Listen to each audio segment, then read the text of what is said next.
आज की वीडियो में हम ऐसे कार्स के बारे में बताएंगे जिनकी सेल्स अब गिरते जा रही हैं और अपने देश में हर साल 20 से ज्यादा न्यू कार्स और उनके फेसलिफ्ट लॉन्च होते हैं और एग्जिस्टिंग मार्केट में तो 50 से भी ज्यादा कार्स अवेलेबल हैं। ऐसा आपके साथ भी होता होगा कि कोई कार आपको अच्छी लगती है, आप उसको लेने का प्लान भी बना लेते हो, लेकिन बाद में पता चलता है कि उस कार की सेल्स इतनी लो है कि कंपनी को इंडिया में ही स्ट्रगल करना पड़ रहा है। और इस लिस्ट में 2000 से भी कम सेल्स वाली कार हैं, लेकिन सबसे कम सेल्स लास्ट वाली कार है, यानी जो नंबर 1 पर है। उस कार को देखना बिल्कुल मत भूलिए। तो चलिए शुरू करते हैं, लेकिन उससे पहले अगर आप चैनल पे नए हैं तो चैनल को सब्सक्राइब कर लीजिए। सबसे पहले बात करते हैं रेनॉल्ट ट्राइबर की, जिसकी जुलाई 2026 में 1762 यूनिट्स बिकी हैं। ट्राइबर की सबसे बड़ी स्ट्रेंथ है इसका practical 7 seater layout, compact size और फैमिली ओरिएंटेड पैकेजिंग, लेकिन इसका इंजन परफॉर्मेंस कुछ बायर को डिसअपॉइंट कर सकता है, स्पेशली उन लोगों को जो इस साइज की कार में थोड़ा ज्यादा पावर एक्सपेक्ट करते हैं।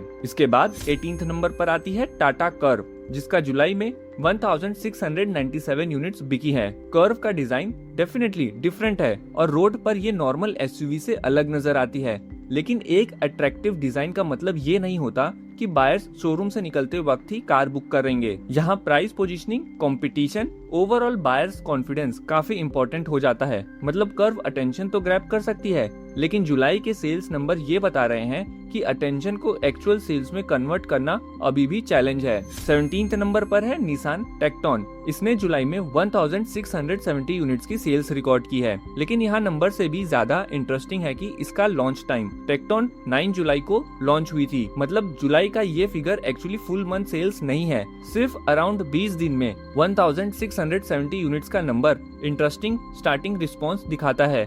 और सबसे इंटरेस्टिंग कंपैरिजन ये है कि लॉन्च के इनिशियल फेज में टेक्टॉन ने रेनॉल्ट डस्टर से भी बेटर सेल्स नंबर अचीव किया। अब देखना होगा कि फुल मंथ सेल्स आने के बाद क्या ये मोमेंटम कंटिन्यू होता है।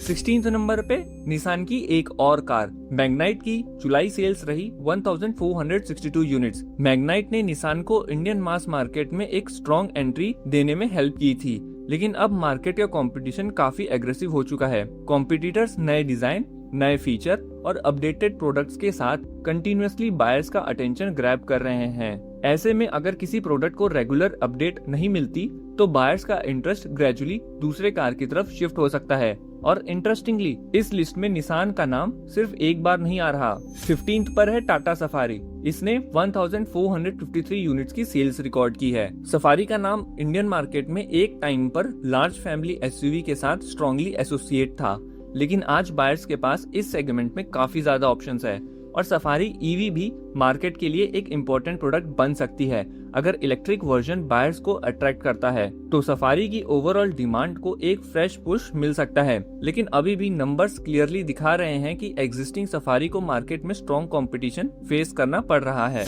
अब बात करते हैं वॉक्सवैगन वर्टुस की, जिसकी जुलाई सेल्स रही 1420 यूनिट्स। वर्टुस अपने ड्राइविंग एक्सपीरियंस और सीडैन कैरेक्टर की वजह से एक इंटरेस्टिंग कार है, लेकिन प्रॉब्लम ये है कि आज इसका कंपटीशन सिर्फ दूसरी कार सीडैन से नहीं है। सेम बजट में बायर्स को एसयूवीज भी मिल रही हैं, और जब बायर को better ground clearance, high seating position और फैमिली प्रैक्टिकलिटी मिलती है तो सीडैन को कन्विंस करना नेचुरली डिफिकल्ट हो जाता है। 13th नंबर पर है निसान किक्स। इसने जुलाई में 1386 यूनिट्स की सेल्स की। यहाँ इंडिविजुअल कार से ज्यादा इंटरेस्टिंग है पूरा ब्रांड पिक्चर। अगर आप लिस्ट को ध्यान से देखें तो निसान की मल्टीपल कार यहाँ अपीयर हो रही हैं। इसका मतलब ये जरूरी नहीं है कि हर कार इंडिविजुअली बैड है। Brand perception, dealership reach, service network और बायर कॉन्फिडेंस भी परचेज डिसीजन में इंपॉर्टेंट रोल प्ले करता है, और इसी वजह से लो सेल्स को समझने के लिए सिर्फ कार को देखना इनफ नहीं होता। 12th नंबर पर है किया सीरोस और इसकी सेल्स रही 1303 यूनिट्स। किया का ब्रांड इंडियन मार्केट में काफी स्ट्रॉन्ग है, लेकिन स्ट्रॉन्ग ब्रांड होने का मतलब ये नहीं कि हर न्यू प्रोडक्ट ऑटोमेटिकली हिट हो जाए। सीरोस का ईवी वर्जन भी आ चुका है, इसलिए अब इंटरेस्टिंग ये होगा कि इलेक्ट्रिक पावर ट्रेन बायर्स का इंटरेस्ट कितना इंक्रीज करता है। लेकिन एक बात क्लियर है, सिर्फ ईवी वर्जन लॉन्च करने से सेल्स ऑटोमेटिकली एक्सप्लोड नहीं होती।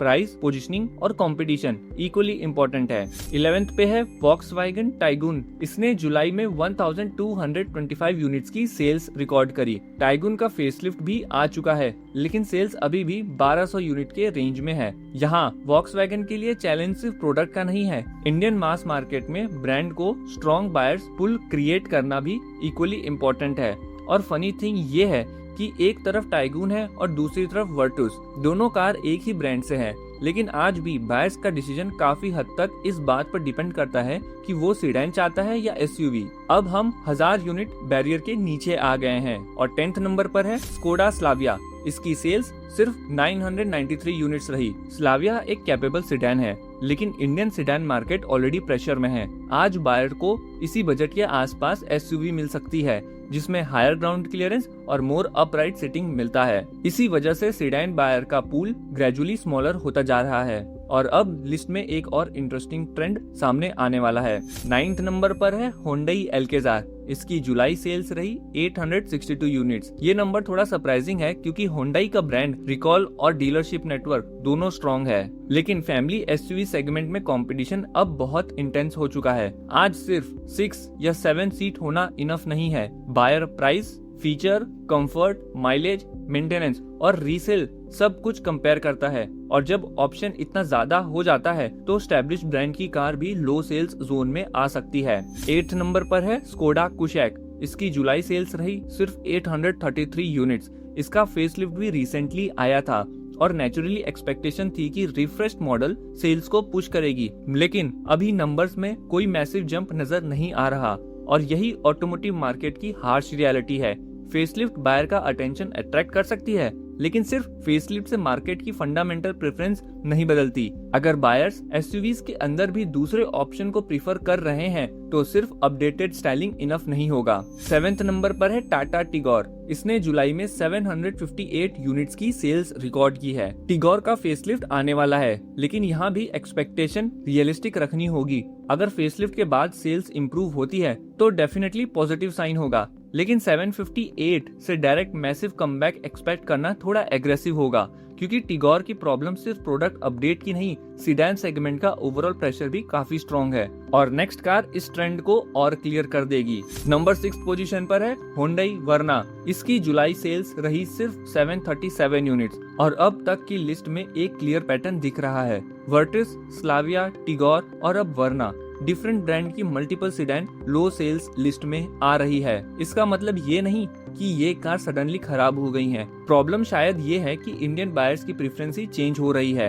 एसयूवी की higher setting, better ground clearance और फैमिली प्रैक्टिकलिटी की वजह से सीडान को सेम बजट में बायर्स को कन्विंस करना इंक्रीजिंगली डिफिकल्ट होता जा रहा है। अब टॉप 5 में एंट्री होती है एमजी हेक्टर की। जुलाई में हेक्टर की सिर्फ 713 यूनिट्स बिकी है। हेक्टर का डिजाइन और रोड प्रेजेंस अभी भी काफी डिस्टिंक्टिव है। अगर आपको ऐसी कार चाहिए जो रोड पर थोड़ी डिफरेंट फील हो तो हेक्टर अभी भी इंटरेस्टिंग ऑप्शन हो सकता है, लेकिन यहाँ एक इम्पोर्टेंट डिफरेंस समझना होगा। नीश अपील और मास मार्केट सेल्स एक ही चीज नहीं है। कुछ बायर्स हेक्टर को स्ट्रांगली प्रीफर कर सकते हैं, लेकिन ओवरऑल मार्केट में कंपटीशन बहुत टफ है। 4th नंबर पर है एमजी मैजेस्टर। इसकी जुलाई में सेल्स रही सिर्फ 624 यूनिट्स। मैजेस्टर को प्रीमियम एसयूवी स्पेस में फॉर्च्यूनर जैसे एस्टैब्लिश्ड प्लेयर के सामने पोजीशन किया गया है, लेकिन इस सेगमेंट में सिर्फ साइज, फीचर और प्रीमियम इंटीरियर से गेम नहीं जीता जा सकता। Buyers reliability perception, service network, resale value और लॉन्ग टर्म ओनरशिप को भी सीरियसली देखते हैं, और यही रीजन है कि एस्टैब्लिश्ड प्रीमियम एसयूवीज को चैलेंज करना किसी नए प्रोडक्ट के लिए इजी नहीं होता। और अब आती है होंडा सिटी, जिसकी जुलाई सेल्स रही सिर्फ 571 यूनिट्स और यहाँ तक पहुँचते पहुँचते sedan story almost impossible to ignore हो गई है। स्लाविया, वर्टिस, वर्ना, टिगोर और अब सिटी, डिफरेंट ब्रांड की एस्टैब्लिश्ड सीडान एक ही लो सेल्स जोन में है। इसे एक स्ट्रॉन्ग सिग्नल मिलता है कि इंडियन बायर्स की प्रेफरेंस कितनी एग्रेसिव एसयूवी ओरिएंटेड हो चुकी है। लेकिन अभी लिस्ट में 2 कार्स और हैं और दोनों के नंबर 500 के आसपास हैं। नंबर 2 पर है रेनॉल्ट डस्टर। इसकी जुलाई सेल्स रही सिर्फ 512 यूनिट्स। और ये नंबर इंटरेस्टिंग इसलिए है क्योंकि डस्टर का इंडियन मार्केट में कमबैक काफी एक्सपेक्टेशन के साथ हुआ था, लेकिन जुलाई का सेल्स फिगर उन एक्सपेक्टेशन के कंपैरिजन में काफी लो दिख रहा है। यहाँ एक इम्पोर्टेंट क्लैरिफिकेशन भी है, इसका मतलब ये नहीं कि पेट्रोल कार की डिमांड खत्म हो गई है। इंडियन बायर्स अभी भी पेट्रोल कार बाय कर रहे हैं, तो इशू फ्यूल टाइप से ज्यादा डस्टर के इंडिविजुअल बायर रिस्पॉन्स का हो सकता है। अगर फ्यूचर में हाइब्रिड पावर ट्रेन या स्ट्रॉन्गर पोजिशनिंग मिलती है तो पिक्चर चेंज हो सकती है, लेकिन अभी भी नंबर 1 पर सिर्फ 9 यूनिट्स का डिफरेंस है और नंबर 1 पर है रेनॉल्ट काइगर। जुलाई 2026 में काइगर की सिर्फ 503 यूनिट्स बिकी है, यानी डस्टर से भी सिर्फ 9 यूनिट्स कम। और रेनॉल्ट के लिए ये कंपैरिजन काफी इंपॉर्टेंट है। एक तरफ न्यूली लॉन्च डस्टर 512 यूनिट पर है और दूसरी तरफ एग्जिस्टिंग काइगर 503 यूनिट्स पर। इसे ब्रांड के इंडियन पोर्टफोलियो और बायर डिमांड दोनों पर क्वेश्चन राइज होता है।